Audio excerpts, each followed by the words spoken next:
Mis hermanos, que tengan ustedes una bendición de Dios junto con nosotros, de tal manera que disfrutemos la enseñanza de este libro profético extraordinario, como es el libro de Apocalipsis, que hemos dicho muchas veces, es un libro que tiene que ver con la segunda venida de Cristo, formalmente, pero que sin embargo, aunque trata cuestiones de la segunda venida de Cristo, no implica que no hable de cosas asociadas. Y yo espero que Dios nos bendiga.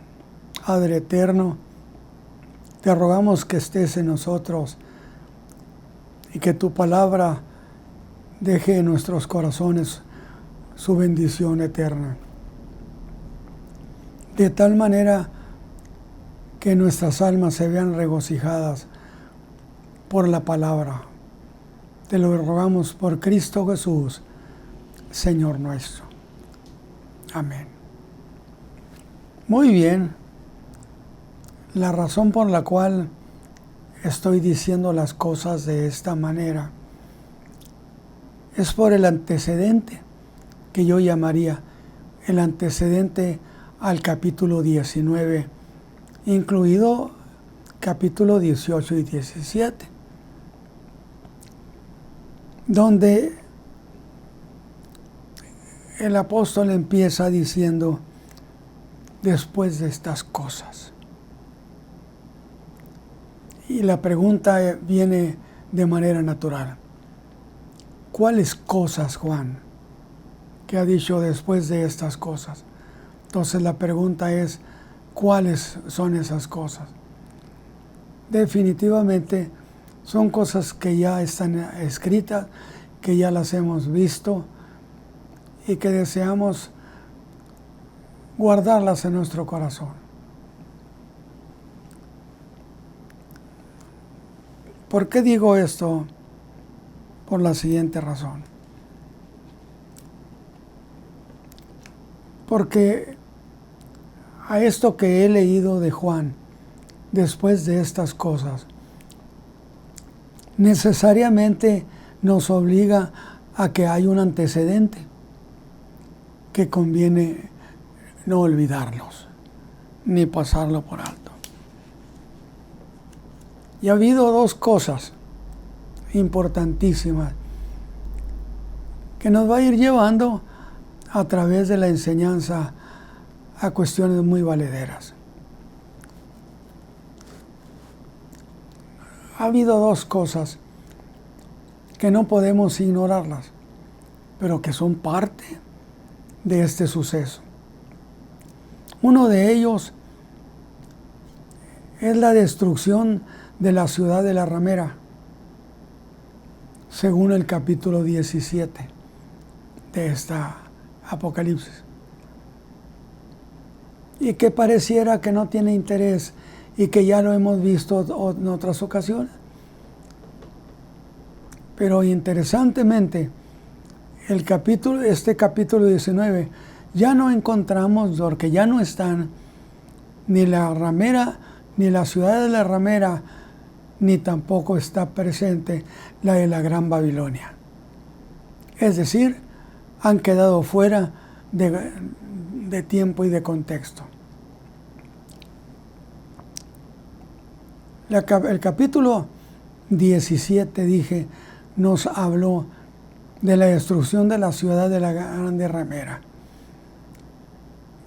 que implicaba precisamente una ciudad en la cual ella tenía su base, donde esta mujer, tenía toda su operación. Pero la dejamos porque esta ciudad fue destruida en el capítulo 17, destruida por aquellos 10 reyes representados en los 10 cuernos. Pero 10 reyes que hicieron causa con la bestia. Y esto tiene una lógica. ¿Por qué hicieron causa con la bestia? Porque tenían causa con el anticristo. ¿Por qué podemos decir eso? Por la sencilla razón de que ellos pertenecían a la estructura de la bestia que era el anticristo. Por consecuencia, la lógica es que ellos tenían mucho que ver con este sistema de gobierno en la tierra, de la gran ramera ocultista, satánica. Mientras que aunque ésta la destruyeron, la incendiaron los 10 reyes que hicieron una asociación con la bestia. La del capítulo 18 fue destruida la Gran Babilonia, pero fue destruida precisamente por un ángel. Consecuentemente, al entrar al capítulo 19, donde viene la cuestión de las bodas del Cordero, ni la del capítulo 17 ni del 18 están ya, nada tienen que ver, no existen para lo que estamos viendo. Por consecuencia, pueden leer con toda confianza este pasaje asociado precisamente con la caída de la Gran Babilonia. Y dice así, este capítulo, y es muy cierto, contiene un canto fúnebre de gran tristeza, de lamento. Creemos, dice, como ya mencionamos, que se trata de ese sistema religioso, satánico, pero que también respondía a un establecimiento comercial más grande del mundo. Primero, un ángel poderoso anuncia, fíjese bien, la caída de este sistema. Pudiera yo decir de otra manera la caída de Babilonia nada más, pero en realidad no meramente es Babilonia, sino es lo que ella representaba ante el mundo entero. La maldad religiosa y la maldad satánica para establecer dominio sobre las naciones de la tierra. Y dice que un ángel poderoso fue el que anunció la caída de este sistema. Note usted que no estoy diciendo de Babilonia meramente, estoy diciendo la caída de este sistema, porque la ramera representaba un sistema religioso, Babilonia representa un sistema religioso ocultista, a través del cual estableció dominio en el mundo. Ha sido una habitación de demonios, porque así lo señala la Escritura, y una guarida de toda clase de maldad, para que usted vaya pensando lo que estamos diciendo. Y otra vez advierte al pueblo de Dios que salgan de este sistema antes de que sea destruido. Debe recibir ella el pago doble de sus malas obras. Y aquí es donde la Escritura, la profecía, involucra a gente importante, involucra a los reyes de la tierra, que normalmente yo no escucho a alguien enseñar y que los involucra. Los menciona como alguien de bondad, gente pues que ha tenido cuidado de la vida de las naciones, cuando que la profecía los incluye de manera vigorosa a grado tal que cuando esta ciudad sea destruida por un ángel, lamentarán las quemaduras de su antigua amada cuando la vean incendiada. Levantarán lamento. Y dice la Escritura, los mercaderes de la tierra. Ya tenemos ahí a los reyes, ahora tenemos a los mercaderes de la tierra, los cuales añoran, lamentan que han perdido a quien era para ellos el sostén de todo. Por eso al principio leí diciendo, este capítulo contiene un canto fúnebre que celebraba el canto fúnebre de la caída de Babilonia, que iba a suceder como antecedente de la boda del Cordero. A ver, yo quiero retomar esto. No estamos yéndonos de la clase. No. Los mercaderes de la tierra. Y le voy a decir algo. Aquí la Biblia, la profecía, señala a los grandes mercaderes del mundo. Dice los que tienen flotas mercantes. Los señala como alguien que han hecho sus riquezas por sus pactos satánicos con la gran ramera. Textualmente lo dice. Capítulo 18, versículo 23.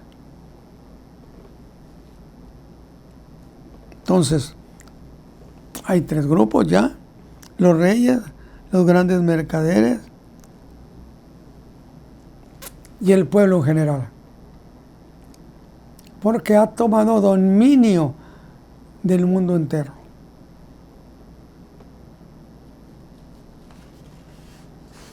Y muy bien, puedo decir que a estas alturas ya no necesito decir más. Para decir con toda razón, el apóstol Juan dice después de estas cosas. Y yo le digo, Juan, ¿cuáles cosas? Él me diría, las que acabo de decir de esas dos ciudades que representaban el ocultismo, el satanismo, a Satán en su plenitud, en toda la tierra. Entonces, ya no tengo problema para entender esta cuestión. Y se lo voy a leer. Después de estas cosas, ¿cuáles cosas? Las que acabamos de decir. Oí una gran voz de gran compañía en el cielo.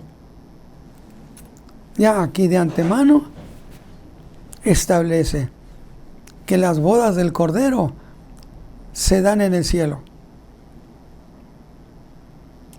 Aunque no podemos ignorar, por un lado, las bodas del Cordero celebradas en el cielo, pero también hay una gran compañía acá en la tierra.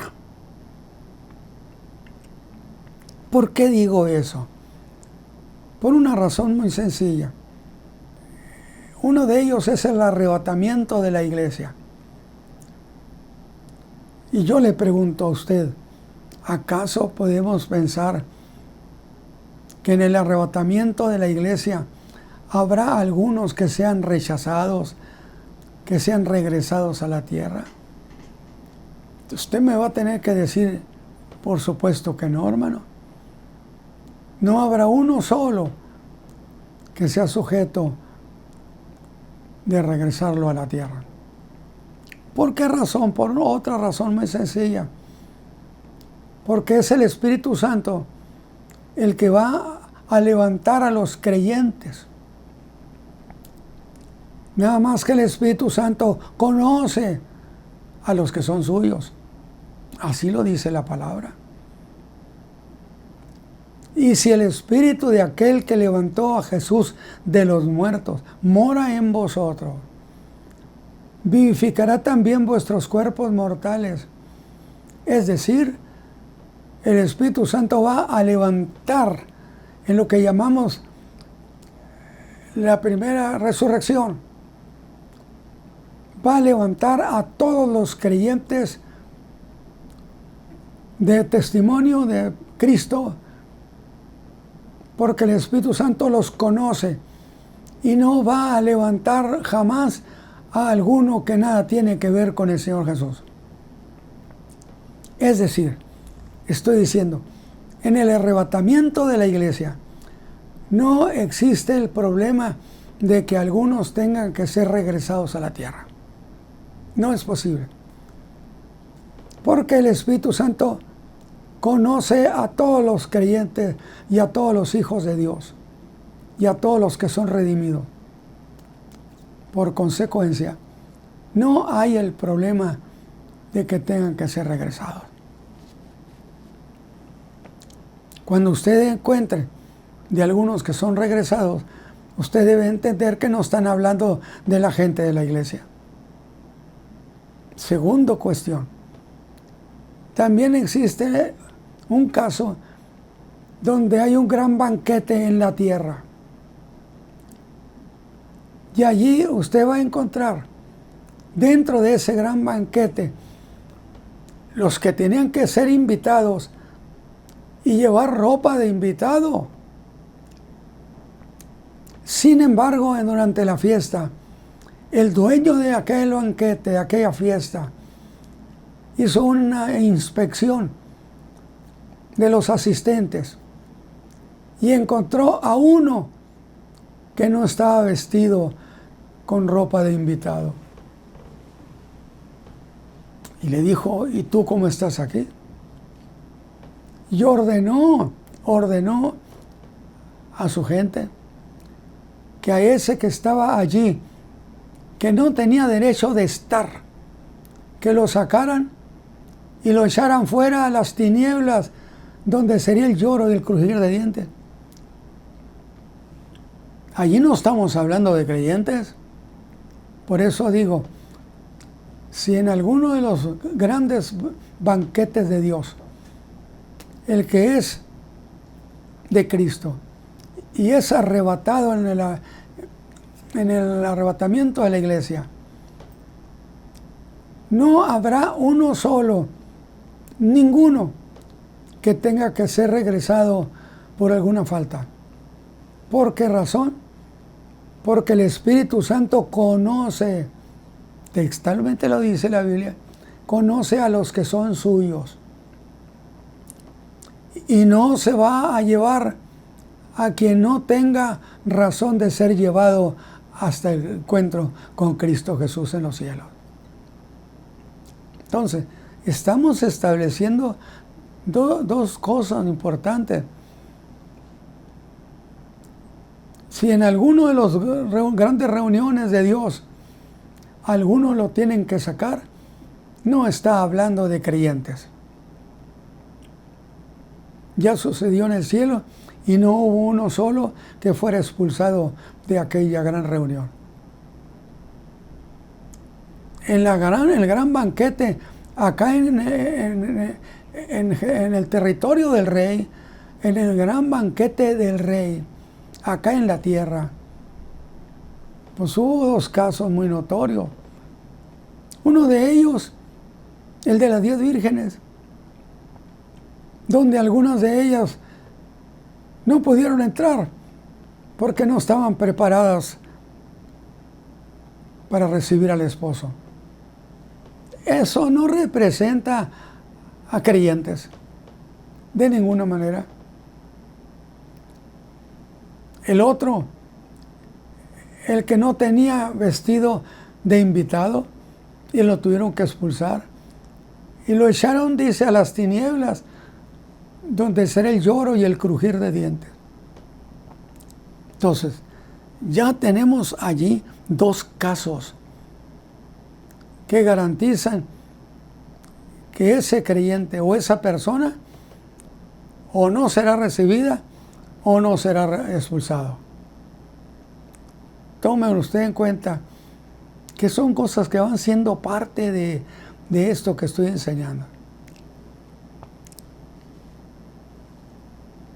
Y entonces se han dado en los dos casos de esas dos grandes ciudades que fueron incendiadas, que fueron destruidas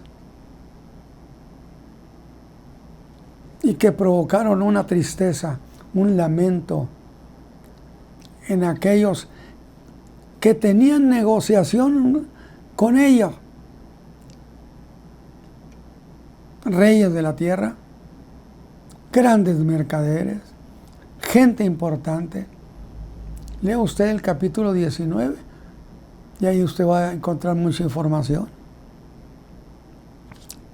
Entonces, con toda confianza, voy a leer lo que sería esta introducción que nos lleve a la fiesta de la gran boda del Cordero.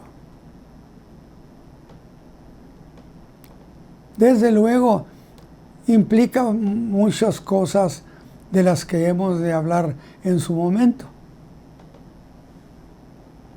Dice Juan, después de estas cosas, oí una gran voz de gran compañía en el cielo.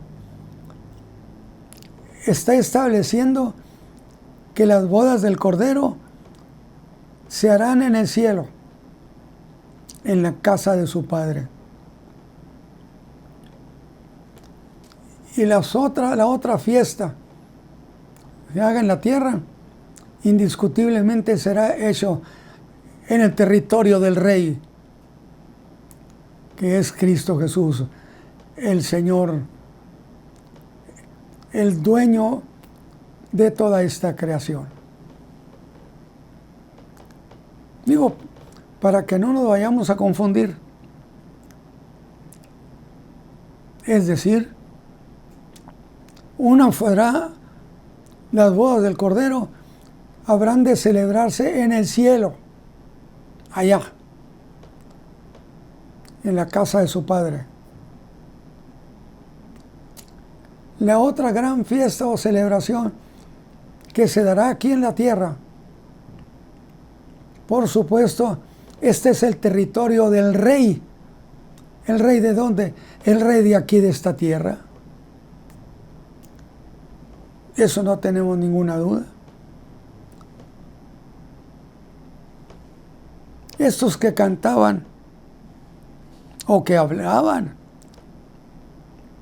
en esa gran voz, pero que era la multitud de voces asociadas entre ellas, diciendo, aleluya, gran voz de gran compañía en el cielo, que decía, aleluya, salvación y honra y gloria y potencia al Señor Dios nuestro, porque sus juicios son verdaderos y justos. Aquí empieza a hablar acerca de actos de justicia. Es decir, se juzgó a estas dos naciones, a estos dos grupos, dos sistemas,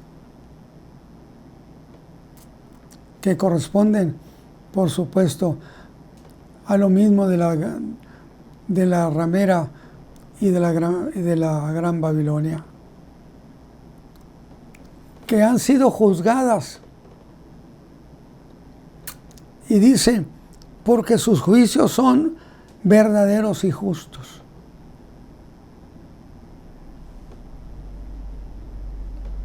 Porque Él ha juzgado a la grande ramera, porque ha corrompido la tierra con su fornicación. Entendiendo esto de fornicación, no necesariamente o estrictamente en términos morales, sino en términos de un sistema religioso satánico que ha llevado a la raza humana a la fornicación, que es la convivencia de las riquezas con la maldad. A grado tal que habrá de decir los que tienen flotas mercantes. ¿Y qué cosa sería eso? Bueno, el griego diría, mira, eso de tener flotas mercantes significaría que esos grandes mercaderes tienen grandes barcos para cuando haya un problema, ellos tienen una gran cantidad de recursos para mover su mercancía a los mares, y se llaman flotas mercantes.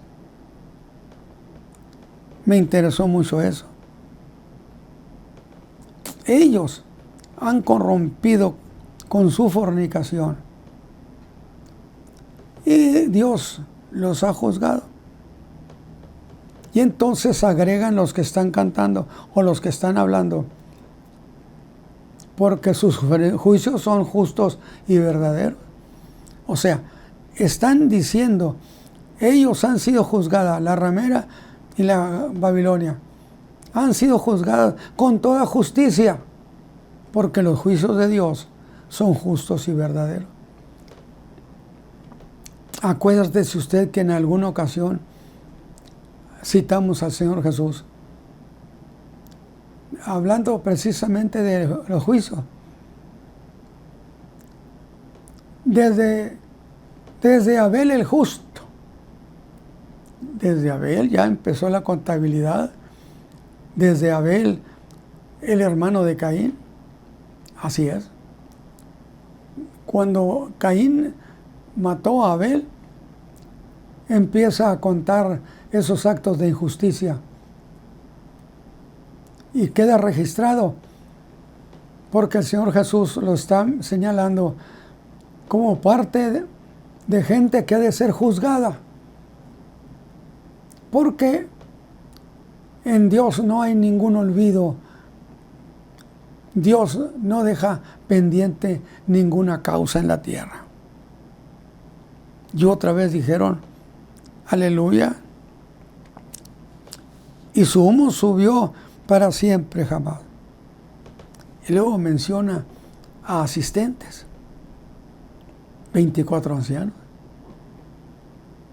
que se ha dicho que se representan a los 12 apóstoles y a los 12 patriarcas. Está bien, muy, muy justo, yo creo que la aclaración, la definición. Y estaban en el cielo, y los 24 ancianos, esos. Pero luego ahora nos habla de 4 querubines, y los querubines están asociados siempre con la adoración cercana a Dios, los querubines. Entonces estaban los patriarcas y estaban esos otros querubines. Y adoraron y se postraron, dice, en tierra. Y entonces yo hice la precisión, ¿por qué en tierra si la reunión es en el cielo? Y entonces dije, ¿no es impropio que haya dicho que en la tierra estos se postraron? ¿O acaso la tierra no es el estrado de sus pies? ¿Por qué no se va a entender que esos que se postraron en tierra se postraron a los pies del Altísimo? No le veo problema para entender eso. Y salió una voz del trono, versículo 5, que decía: load a Dios nuestro Todopoderoso, sus siervos, y los que les teméis, así pequeños como grandes. Yo oí como la voz de una grande compañía, otra vez se repite, y como el ruido de muchas aguas, y como la voz de grandes truenos, que decía, fíjese bien, alegrémonos y gocémonos, porque reinó el Señor Dios Todopoderoso. Y luego hacen un énfasis, gocémonos y alegrémonos y demos gloria, mientras la gente acá en la tierra estará lamentando la destrucción de la Gran Babilonia. Acá hay un gozo impresionante. Gocémonos y alegrémonos y démosle gloria a Dios, porque son venidas las bodas del Cordero. Alguien dirá, hasta que al fin entramos a las bodas del Cordero. No, es que va a estar largo, pero es muy bonita historia. Pero mire lo que dice, y su esposa se ha preparado, y su esposa se ha preparado. ¿Qué? ¿Ya habían sido hechas las bodas? No. Entonces, ¿por qué se le llama la esposa? Lo vamos a decir. Volvamos.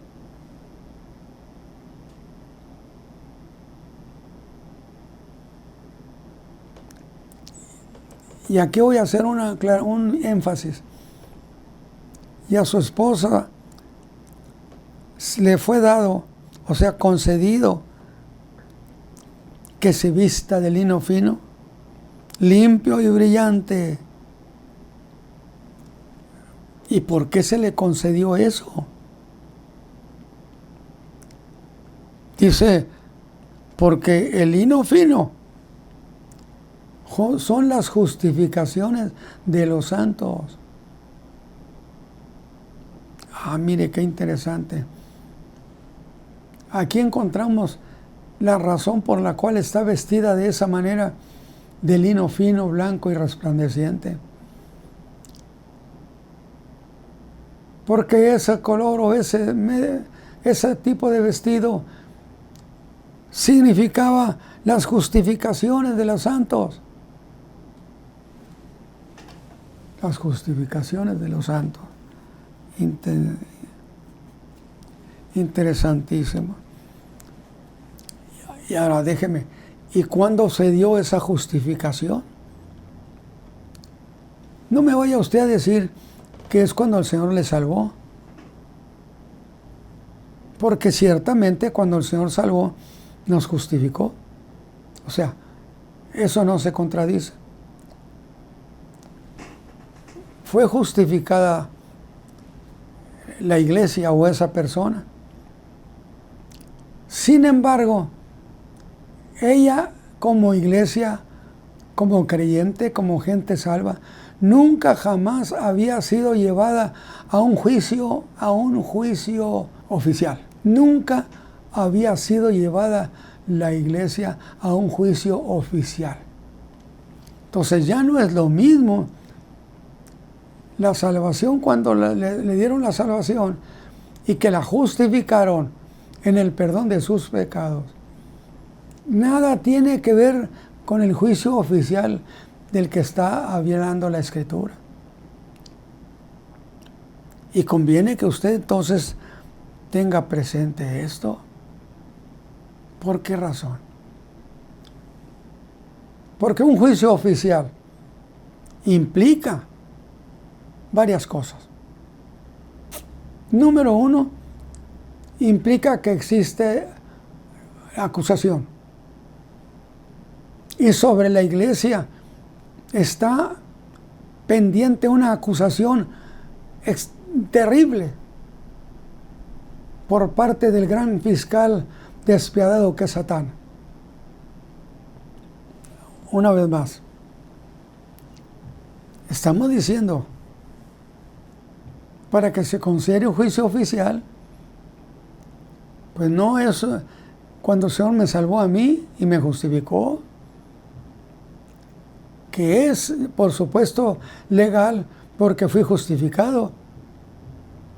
Claro, y justificado por la misma manera como habrán de ser justificados los del juicio oficial.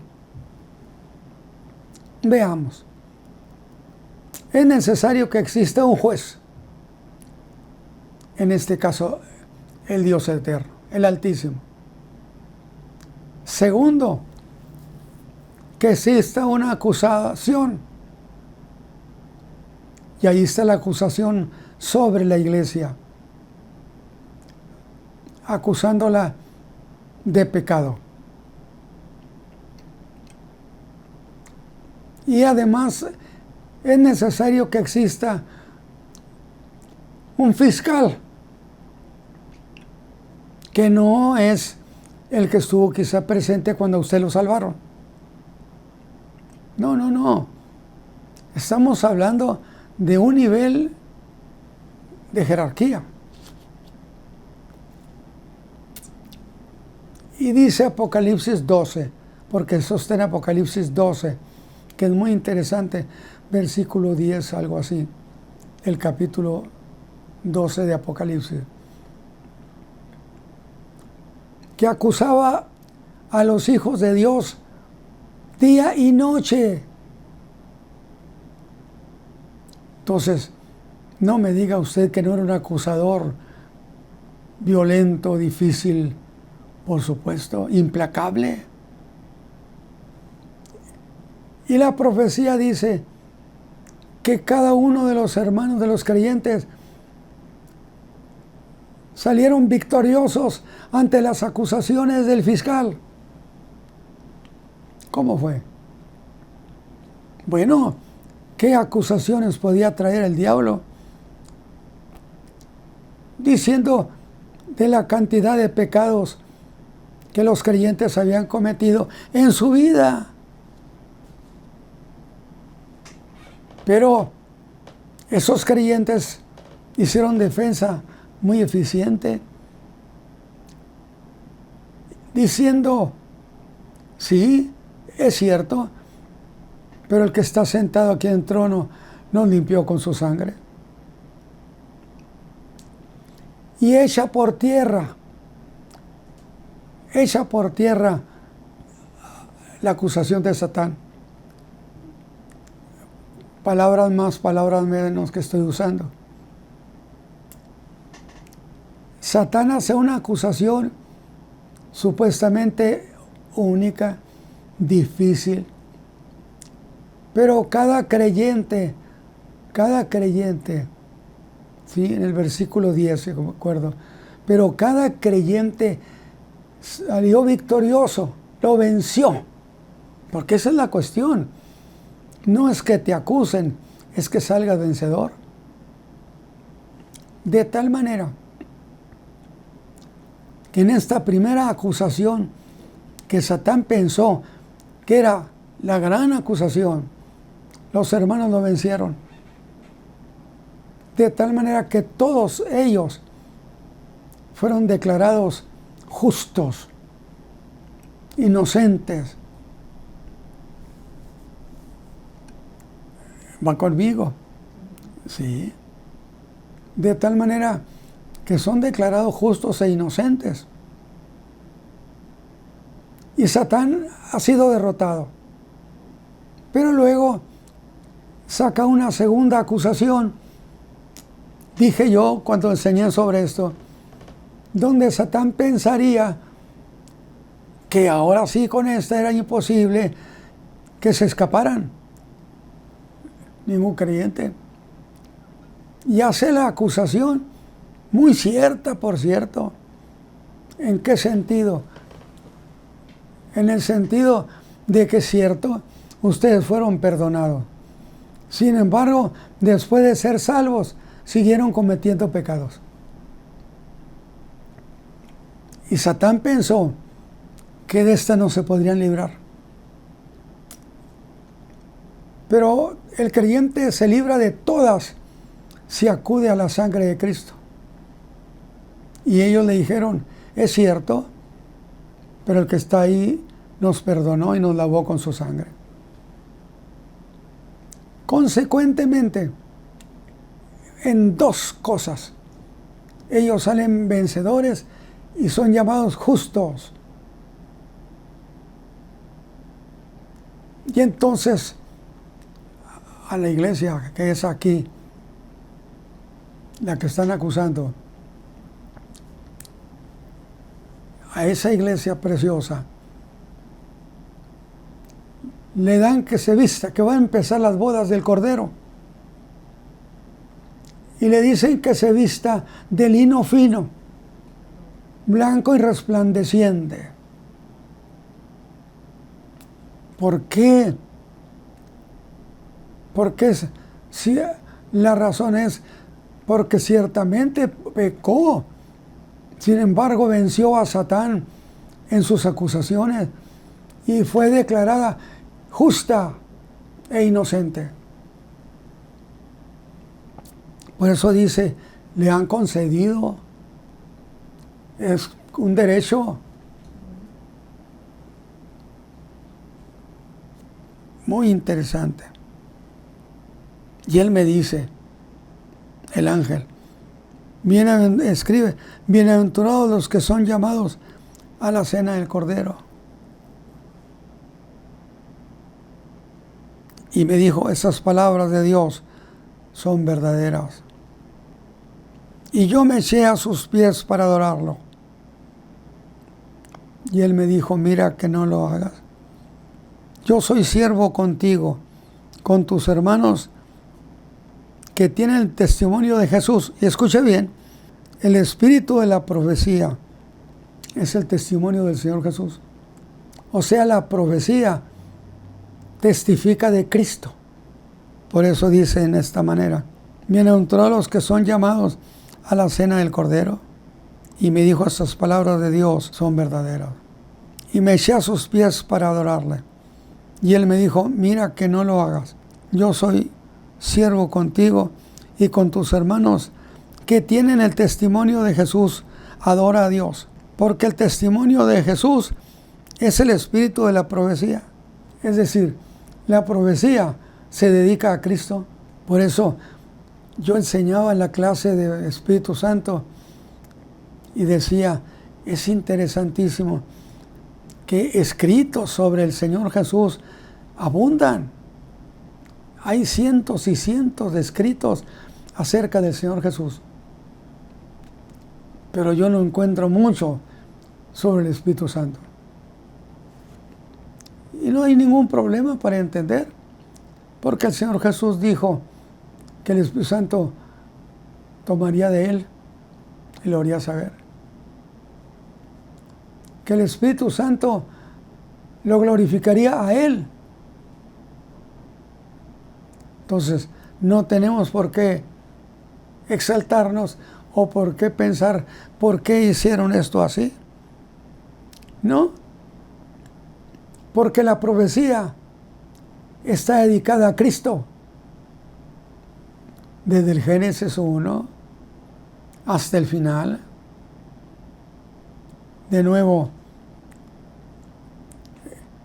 la profecía tiene como testimonio a Cristo Jesús.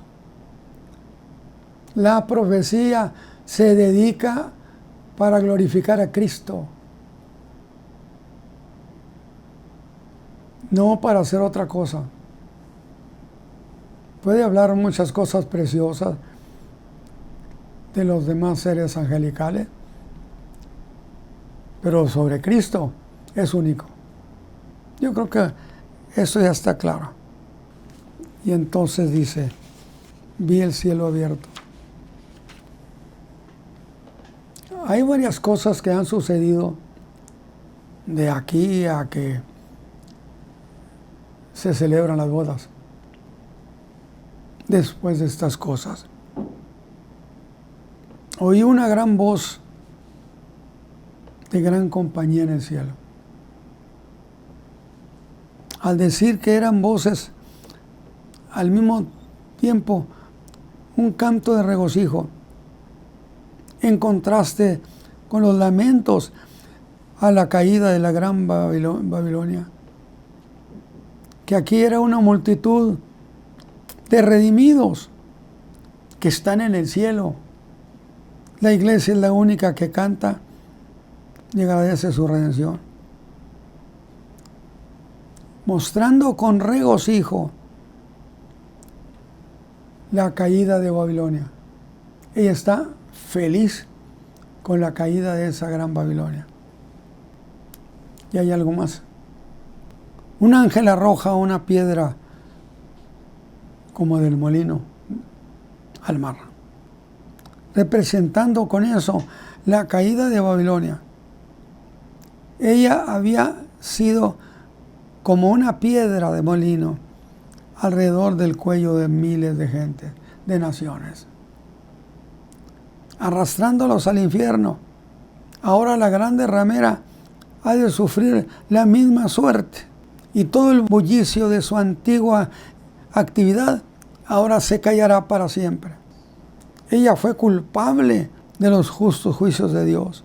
Luego Juan habrá de oír esa gran voz de esa multitud en el cielo, que adoran a Dios por el justo castigo que le ha otorgado la ramera.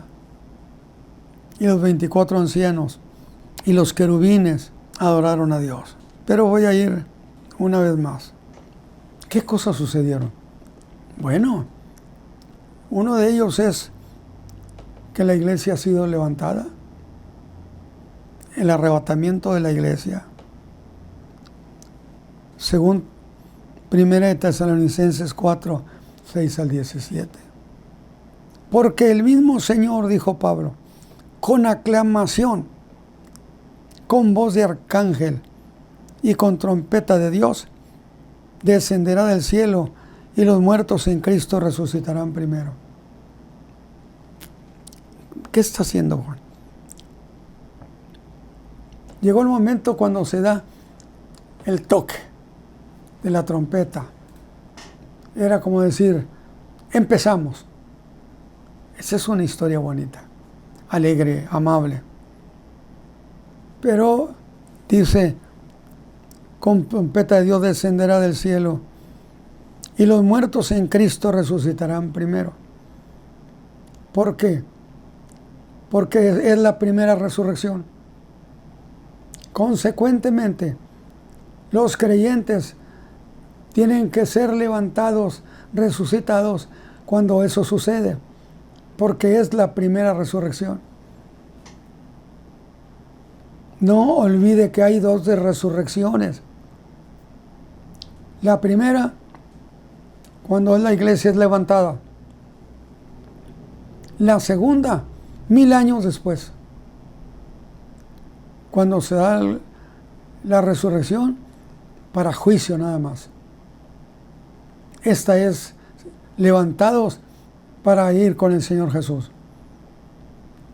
Dice Pablo, y los muertos en Cristo resucitarán primero. Dígame una cosa, ¿por qué creo que a Cristo se le conoce como primero de la resurrección? El primogénito de los muertos es Cristo. ¿Acaso significa que es el que tiene el primer lugar como resucitado? No, no. Le voy a decir por qué. Porque Cristo murió y resucitó para no volver a morir. Por lo tanto, Él es el primogénito de los muertos. Consecuentemente, en esos que están siendo resucitados, el primero que está apuntado es Cristo Jesús.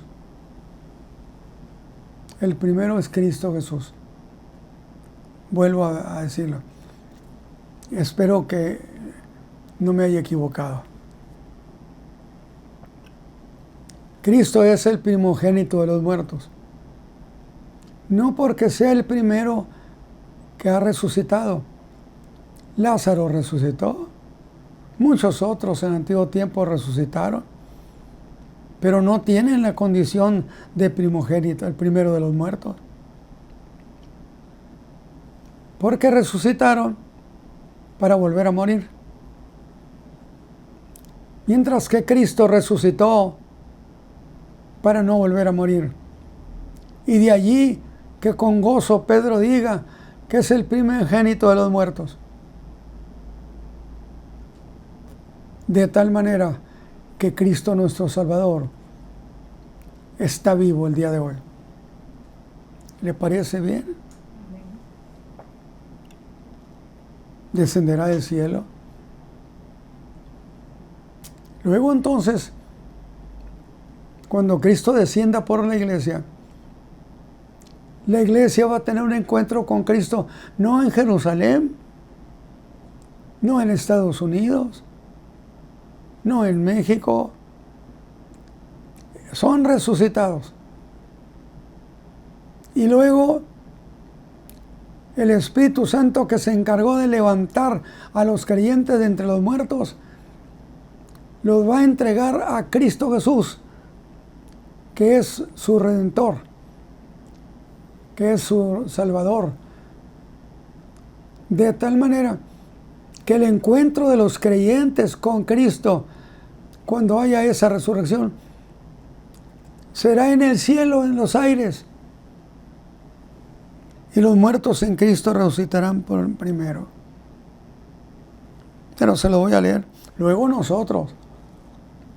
Porque Pablo, fíjese, Pablo tenía la posible cuestión de que él estuviera vivo cuando Cristo viniera por la iglesia. Eso le dice la expectativa que tenía el apóstol Pablo de que el Señor viniera. Quiero que el Señor me encuentre, dice, cubierto, no desnudo, hablando en los términos de quiero que me encuentre con mi cuerpo, porque ese es el vestido de mi alma. De tal manera que hace muchas más aclaraciones el apóstol Padre. Dice, bueno, y el Señor ya vino y se llevó a los creyentes, pero hubo algunos que se quedaron, y no se quedaron por pecado, se quedaron en un momento en que el Señor levanta con rapidez a su pueblo, y ellos están aquí todavía. Pues no lo dijo Pablo. Luego nosotros, los que vivimos, quiere decir, levantó el Señor a su pueblo, pero sí quedaron muchos vivientes aquí. No vivientes por el pecado. No. Que no fueron levantados junto con todos los hermanos. Luego nosotros los que vivimos, ¿o no lo dice? Los que quedamos, dice, juntamente con ellos seremos arrebatados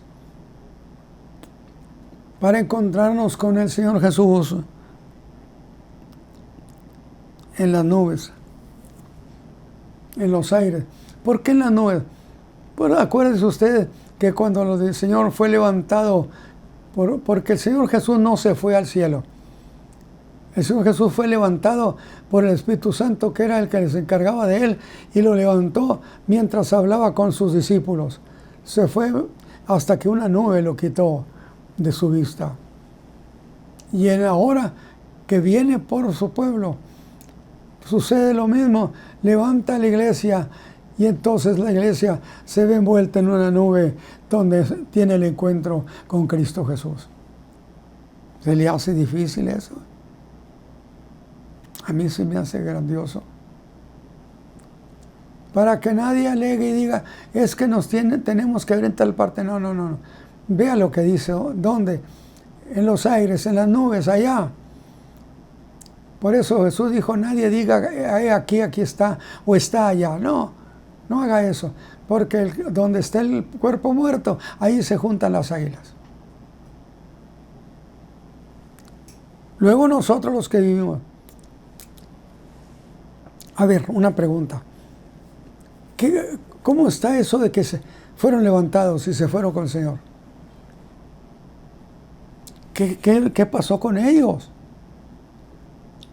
Bueno, está escrito otro principio, que carne y sangre no heredarán el reino de los cielos. Carne y sangre. Por consecuencia, alguien es levantado y anda en este cuerpecito, no se lo llevan, porque carne y sangre no entran. Entonces, ¿por qué los otros fueron levantados si se fueron con él? Por una razón, porque fueron transformados, fueron resucitados y al mismo tiempo transformados, y su cuerpo podía penetrar la materia, podía estar en el reino de Dios, porque no era ni carne ni sangre. Y entonces todos esos hijos de Dios fueron levantados con un cuerpo transformado, no glorificado, porque es muy común que se diga, es que el cuerpo estaba glorificado. Nada de estar glorificado. El cuerpo de esos creyentes eran cuerpos no transformados, sí, transformados, necesariamente. Ahora, bueno, ¿y los hermanos que no fueron levantados? No fueron levantados en un instante, pues ellos están en su cuerpo. Luego los que vivimos, ¿qué pasa con ellos? Lo que pasó con los hermanos que fueron resucitados y que fueron levantados, de repente en un instante vino una transformación y los levantaron. Y ahora a estos que se habían quedado son transformados. Y entonces dice, juntamente con los demás hermanos nos vamos a recibir al Señor en el aire. ¿Está claro? Esto sucede en la primera resurrección. Y ningún creyente que es levantado, a ningún creyente lo regresan jamás. Es lo que estamos diciendo. Entonces, se ha dado el arrebatamiento de la iglesia. El arrebatamiento de la iglesia tiene su origen, por así decirlo, en Juan 14. El Señor Jesús da la ceremonia de Pascua. No hay una cosa que usted pueda decirme que ahora que el Señor Jesús establece lo que es la Santa Cena, no me diga usted que Judas estaba allí. No hay manera de que usted lo pueda probar. Consecuentemente, Judas no participó en la Santa Cena que nosotros participamos, porque es hasta un delito tomarla injustamente. Entonces, esos hermanos que se quedaron de repente, en un instante, se ven transformados y se ven ir junto con los demás hermanos, con los de todos los siglos. ¿Le parece bien? ¿Para dónde van? Pues van que es que a unas bodas, que van a unas bodas, las bodas del Cordero. Usted dígame si no es una historia deliciosa. Yo espero que pueda enseñar lo mejor que pueda sobre esta cuestión. Yo espero eso. Pero tengo que aclarar esos detalles. Judas evidentemente había estado en la toma de la Pascua judía, pero no participaría evidentemente de la Santa Cena, que es establecida para los creyentes. Yo espero que usted me dé el visto bueno con lo que estoy diciendo.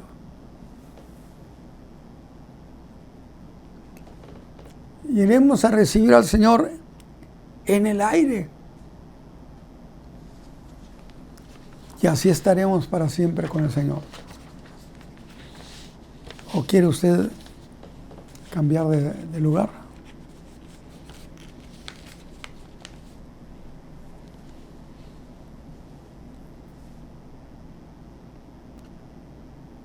Fíjese bien. Dijimos que la iglesia también fue juzgada.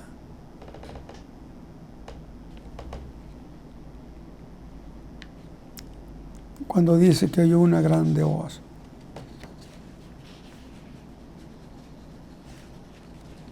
Que es cuando hablamos de que fue llevada al juicio, a un juicio oficial. Salió victoriosa. Satán perdió de todas. Fue el arrebatamiento. Él no pudo impedir. ¿Usted cree que el dragón no le gustaría estorbar para que los creyentes, los que son salvos, no fueran levantados? ¿O usted cree que no? Definitivamente. Si él anda estorbando a todo, nomás que a veces no juzgamos todos esos detalles. Pero tuvo que haber una oposición. Eso se lo dijo el ángel, se lo dijo a Daniel. Yo venía para acá, pero el príncipe de uno de los reinos me impidió. Pablo dijo, yo he querido ir a Tesalónica, pero Satán me impidió.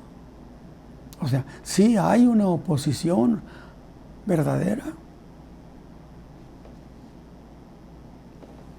Entonces, después de ese juicio de la iglesia, que salieron victoriosos, después del arrebatamiento, viene un tercer juicio. Este juicio es el juicio de la recompensa. ¿Recompensa de qué? Bueno, pues los creyentes tienen un trabajo, una labor que han desempeñado para ese reino.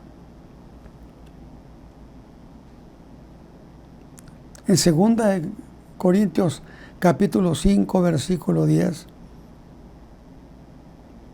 dice Pablo, porque es menester que todos nosotros comparezcamos ante el tribunal de Cristo, para que cada uno reciba, dice, de todos los redimidos, todo mundo tenemos que comparecer en ese juicio oficial. Nadie puede decir, no me va a tocar. Todos.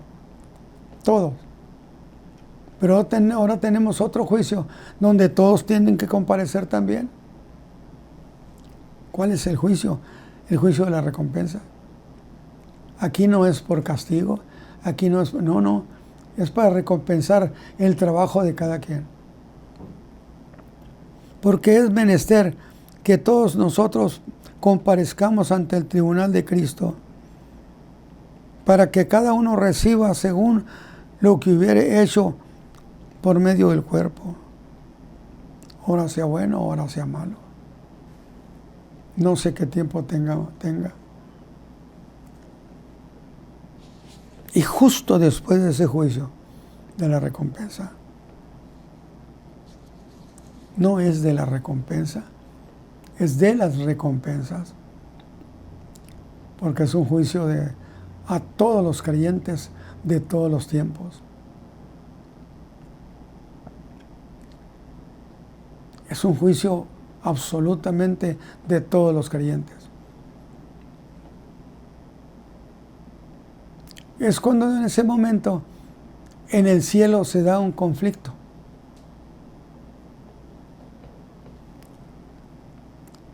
Entre el dragón y sus ángeles, contra el arcángel Miguel y sus ángeles. ¿Conflicto por qué? Si él sabe que ya no tiene por qué estar allí. Sí, pero Él es arbitrario.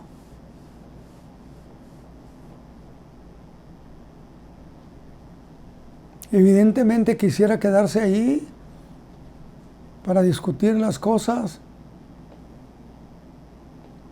pero Él ya no tiene por qué estar ahí. Y entonces se da un conflicto bastante grande entre Satán o el dragón y sus ángeles, y el arcángel Miguel y sus ángeles. Un conflicto, no entiendo cuánto tiempo haya sido. Lo cierto es que cuando terminó ese conflicto, Satán terminó expulsado y lanzado a la tierra. Y lanzar es justamente eso, aventarlo. Es interesante. No solo al dragón, sino también a sus ángeles.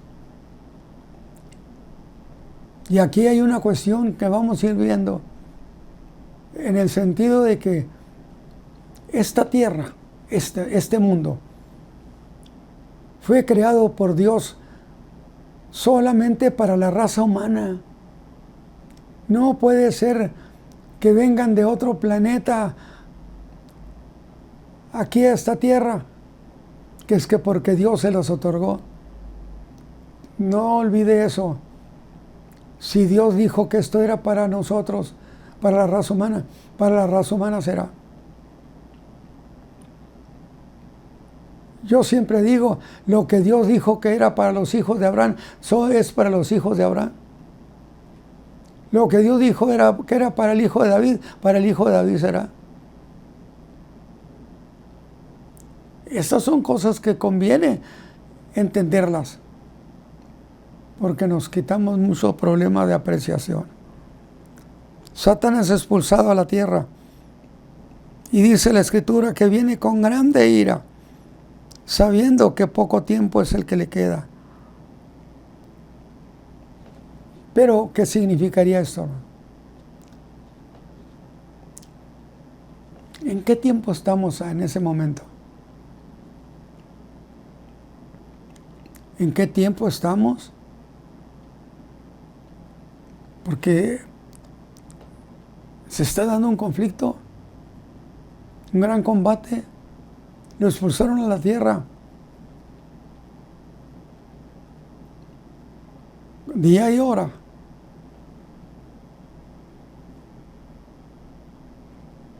Fíjense bien lo que le voy a decir.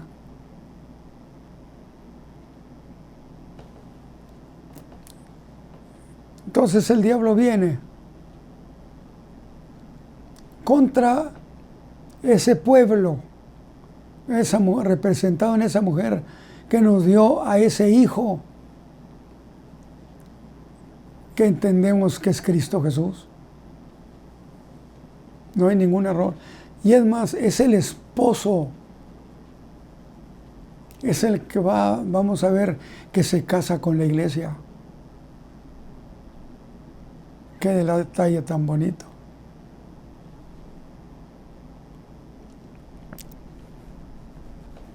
Y despertará una terrible persecución contra esa mujer. A ver, le pregunto entonces, usted que se la sabe de todas. ¿En qué tiempo estamos ahí?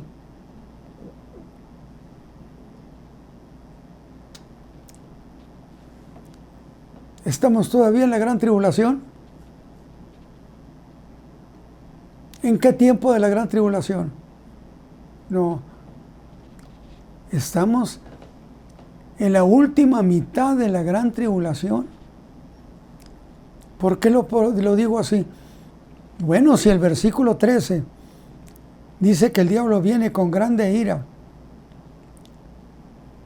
que ha sido arrojado del cielo, necesariamente estamos en la segunda parte de las 70 semanas. Acuérdese que cuando se dice, oiga, y la semana de la gran tribulación, son 7 años. Sí, son 7 años. Nada más que se divide en 2 mitades. Él ha estado acusando a la iglesia 3 años y medio. Ahora es expulsado y no le quedan más que 3 años y medio. Y él lo sabe. Alabado sea Dios. Él sabe que le queda poco tiempo. Y entonces empieza el tiempo más terrible contra esa mujer. Explicado por Daniel 12. ¿Qué dice Daniel 12? Será tiempo de angustia cual nunca fue desde que hubo gente sobre la tierra. Y no existe otro pasaje, no existe otro tiempo de gran tribulación más que ese, a ese nivel. Por consecuencia, en ese tiempo estaría Satán en la última mitad de la gran tribulación.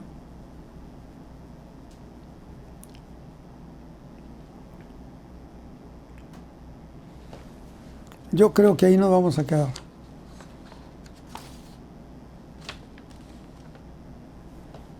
Y el versículo 7 hace un anuncio. Son venidas las bodas del Cordero. Y a su esposo se le ha concedido que se vista de lino fino. ¿Por qué? Porque el lino fino representa las justificaciones de los santos. Y ella fue juzgada junto con todos los creyentes y salió victoriosa. Y se le concede que se vista de esa manera, de lino fino, blanco y resplandeciente, porque son las justificaciones de los santos. Allí ponemos nuestro pie por primera vez, ya casi en la boda del Cordero. Que el Señor les bendiga a ustedes, mis hermanos. Padre eterno, muchas gracias te damos por todas estas historias que son maravillosas. Bendice a tus hijos, a tu pueblo, y danos tu bendición.